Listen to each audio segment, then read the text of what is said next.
This is my first recording of Jake and the Snake, my first recording ever, really.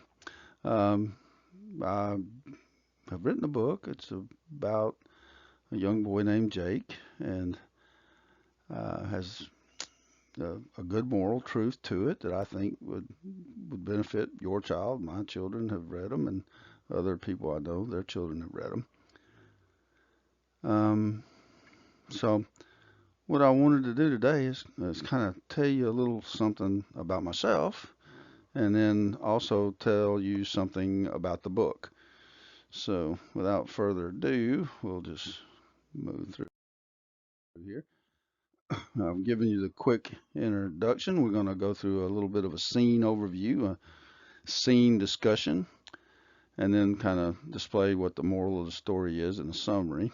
Uh, the book is published through Christian Faith Publishing, so if you're turns out that you're interested, that'd be the place to do it. I'm a graduate of Athens State University in northern Alabama, and I've worked in many different environments in my career as an engineer. I've invested in real estate, had some other business ventures along the way. Uh, always wanted to own a farm and tend to animals and things of that nature. I find it to be very rewarding. Opportunity to observe nature and whatnot. But in my engineering job, I see lots of people taking shortcuts and doing things that they think will um, get them there sooner. They have what I call get there-itis, yeah, no matter what. And you know, sometimes they don't get the results that they desire to get. Um, but sometimes it works, and so I'm not going to judge any of that. My wife and I, Susan, we live, our farm, like I mentioned, is here in Western Maryland, and it's a peaceful place. You can see there's the creek that borders our property. It's a sight to behold, great place to camp out and just commune with nature and that kind of thing. This is another view of herd of deer. It actually qualifies as a herd. I think there's probably 10 or 15 of them in that one. But living out in the country, it's a different lifestyle than the city lifestyle. I've lived in big cities, New Orleans, Atlanta, Jacksonville, all across America. Huntsville, Alabama was where I was born. And so I like the pace of the country life, the rural landscape. And it offers you an opportunity to see animals differently than what you do in the city. And how they have there's a system, there's a process that they follow, and it's at first it seems kind of unusual, but after you watch it for a while, you begin to notice, oh, there's certain behaviors, certain things that animals do that you know people have some similar type traits, okay? And so um, these books are an attempt to take some of that and um, put it into a story that a little kid or a young adult could read and understand and take away a lesson from it. This first book is Jake and the Snake, and it's, as you guessed, it's about a guy and another um deceptive creature, the snake. And so uh, we have um, we have snakes. They're in our environment. There's not a lot we can do about them. Most people have a natural aversion to them, but not all snakes are bad. I've learned that since I moved out here, and some snakes are actually good and beneficial. They cut down on rodents and other less desirable type things. So, but the way the snake basically operates is it's hypnotic and it's deceptive, and by the time you realize what's going on, it's usually too late. But okay, so anyway, the first scene in the book is you know this little boy Jake. He's playing with his building blocks, and each scene has some type of a message associated with it. This particular one is it depicts the words Lord and Jehovah, and it's kind of a take on John chapter 1 verse 1.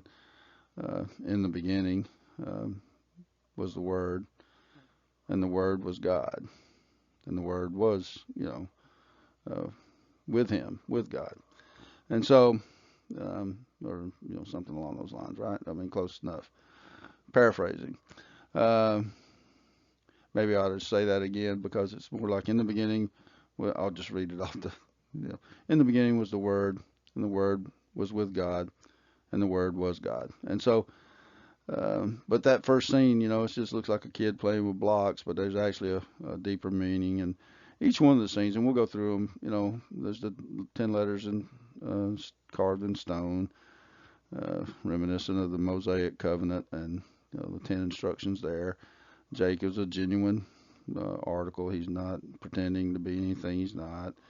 There's depictions of the Father and the Son, and the Holy Ghost, and the raven. The raven comes to steal. That's when you first uh, realize that that's what Jake's friend Zake is up to. All of these books have rhyming words, and sometimes it's a little interesting the story that comes out of the words. But you got to work at it. I'll just tell you that it doesn't just happen. There's the dark alley symbolism, deception, and light from above, and then there's Zake, the reveal of Zake. But yeah, we'll get across all. Like I say, each scene has a message. There's a love for God. Jake is the fisher of men, and then in the end of the book, there's the blessing of the children. And for a lot of people, um, they want to know how to, what they can do for their children, how they can help them. And my thing is, well, be an example to your children how they should live their lives, and they'll pick up on that. They pretty much copy everything we do, right? So they'll live their lives the way you live yours. But in addition to that, you can do the spiritual thing, and you can pray for God's blessing on your children. So in the beginning, we already kind of talked about this a little bit, but he's playing with blocks, which is a common thing for children to do. But these blocks have a kind of a deeper message. They spell out the words Lord and Jehovah, and so, like I said, there's a parallel here to John 1. Um, the connection you want to make with your child is it's important to have a good foundation to build on your faith. Start young, begin to develop that faith, and then let it be something that guides your everyday, you know, um, actions, works, if you will, the things that you do with yourself and whatnot. So that's a good. I thought that was it's the first book, it's the first page, and it's a good beginning. Uh, and the next thing is Jake's starting to grow, and he he's a cook. He likes to cook things. He likes to bake. He's a baker. And to be a baker, you got to have good recipes. A cup of salt in a cake is not going to make for a good cake. So he learns how to do things in the right proportions, and he's good at it. You know, uh, excuse me. The word sufgani yah is basically associated with Hanukkah today, pastries and things, but originally it was a word that was uh, depicted the separation from God in the garden. So Yah would be God, and then Gani would be garden, and then Suf would be separation. The way you would read Hebrew is right to left, not left to right, like we do in English. So God, the garden, separation is the words, and then you can turn it into a sentence that says basically that we're talking about separation from God. That's been our whole goal ever since then, is to attempt to get back to the garden and get back to us a relationship with God. And so that's what we want for ourselves. That's what we want for our families, our strangers, our children, everyone. We want that to happen. Jake is the gentleman article. You know, he grows up. He's a good-looking kid. Athletic. He's successful. He's focused. He's a clean guy. He's a good kid. And so this is what we want our own kids to all be. We want our children to grow up and be successful. We want them to see themselves through Jake. It's like I can be genuine too, and just be yourself. They can't take that away from you. They'll try, but they can't. But just be yourself. Uh, and so then there's a depiction of the Father and the Son, the Spirit. Now, we're all sons of God, so there's not a problem with that. I don't know. Well, this is just an artist's rendition of what we think God might look like, but who knows? He can look like whatever you want him to look like. Okay, he just what he looks like in the book. And then the dove is a spirit, symbolic of the Spirit. So it's a good little scene. This is where you meet Jake, uh, really for the first time, but really uh, the raven. He's in the picture. He's symbolic of, you know, um, he's a thief. So the thief is always trying to, wait till your back is turned or something, sneak off with your possessions or whatever. Zake here, he's a little more upfront about it. He's pretends to be your friend, and actually he's very deceptive. He's out to do harm, and so uh, Jake is kind of mesmerized by him. Like he's like associating with him, and thinks that Zake is maybe someone he can be friends with. So but all along the way, there's symbology in here is of the dark alley, which is behind in the scene back there. Zake is trying to lure Jake away from, the good life and being true and whatnot. And so it's like it's more and more during the story. Zake is, attempting to convince Jake that you don't have to work. You can do whatever you want. You can, be whatever. You can, you don't have to do these things, basically rules for behavior. You don't have to be like that. You can be something different. And, I have to admit that's a pretty appealing um, um, argument. So, um, anyway, that's that one. And so, but, the favor of God never really stops shining upon Jake, even when he's, in this situation where Jake is attempting to coerce him and get him to worship idols and seek after other gods. Yeah, Jake's not, he's pondering it, but he's not falling for it. You can tell he's in the story, he's like, no, I don't think so. And then the next scene, he actually presents his case to Zake. Zake reveals himself for who he really is. Not a good person, and it's disappointing to Jake, because he attempts to convince Zake that there can be a different path, a different choice. And so what Zake is faced with here is there's a narrow path to Zake's right and a more wide path to the Zake's left. And which way will he go? You never really know in the story. It's not something that gets revealed, but really it's more about your personal choice in life. Which path are you gonna take in life? Are you gonna go the wide path that lots of people, many people travel, or are you gonna go the narrow path? The narrow path is less traveled. There's fewer people. There's fewer people like you. You just have to be willing to accept that. But it's still disappointing to Jake. He's offering up and over here he's offering up the olive branch of peace, but it's not. Zake's not having any part of it. So anyway, All right, so here we are. We're gonna do a quick edit, and so, but yeah, um, this this page is symbolic of the covenant, the new covenant.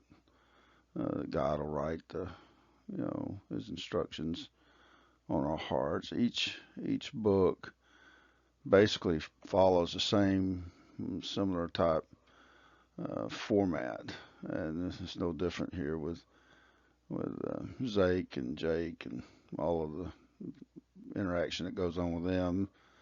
The first, aspect of it is, God will send a messenger, so that's the Adamic covenant, from the garden, that He'll send someone to atone for our sins and um, make it so that we can be reunited or with God again.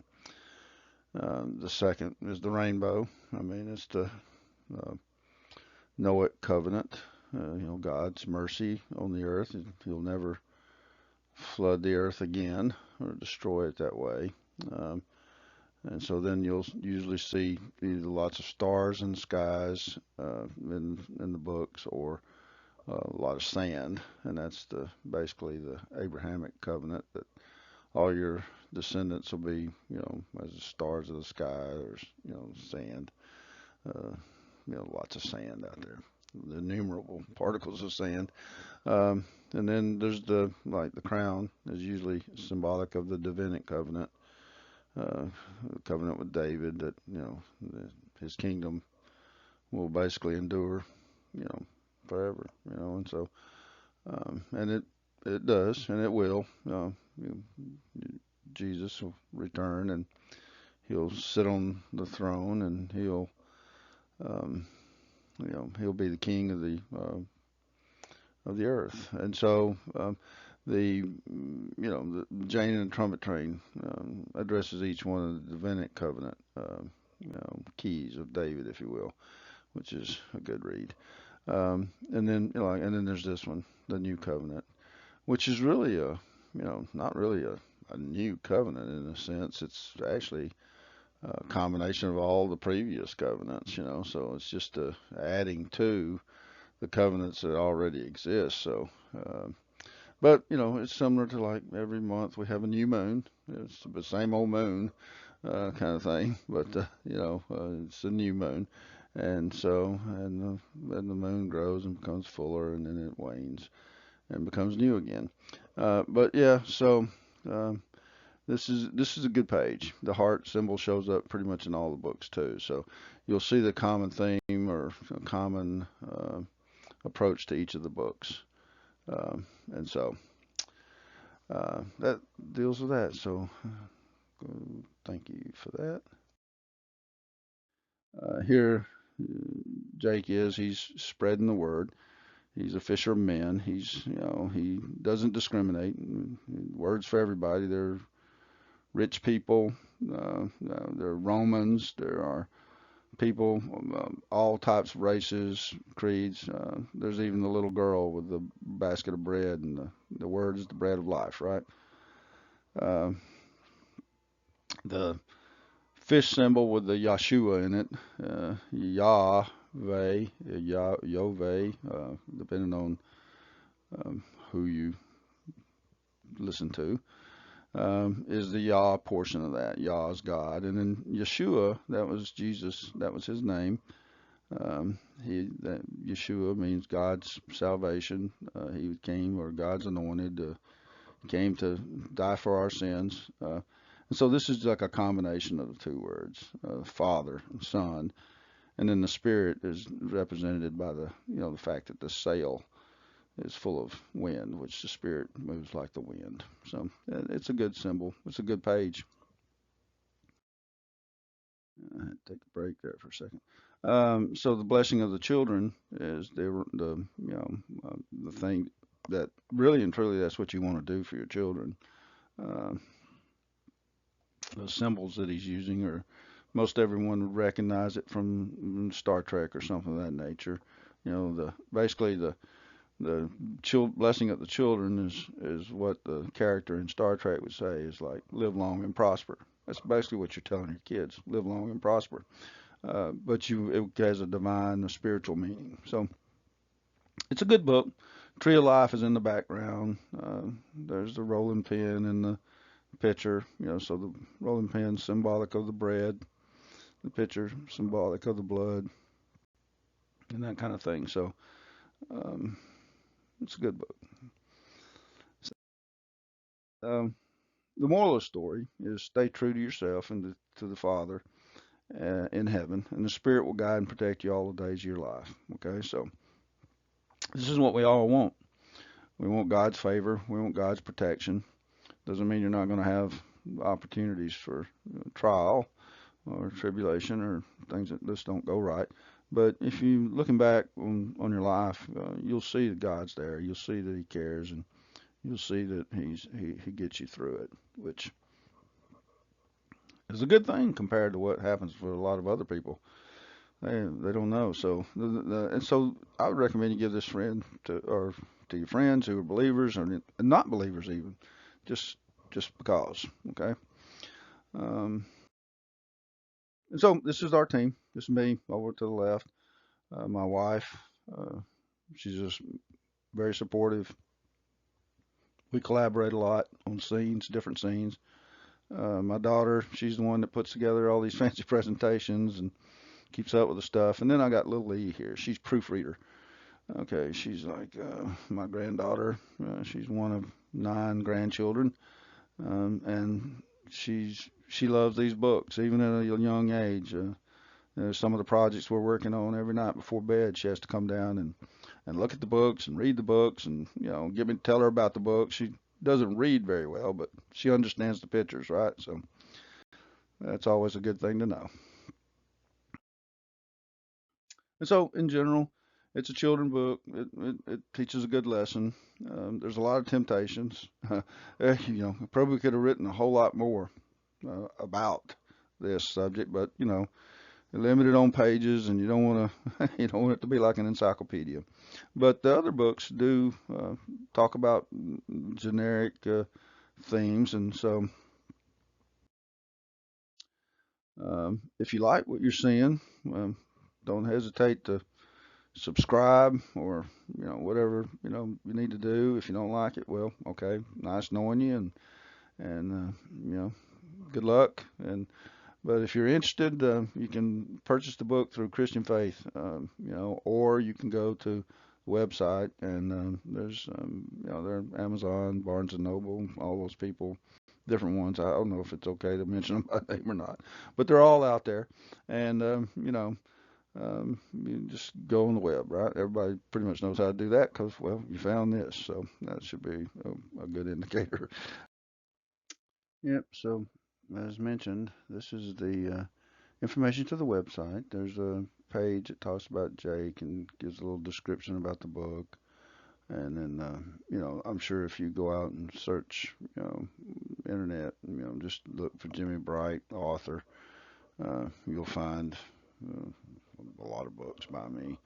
Uh, Currently 5, but there's 3 more that'll be coming out pretty soon.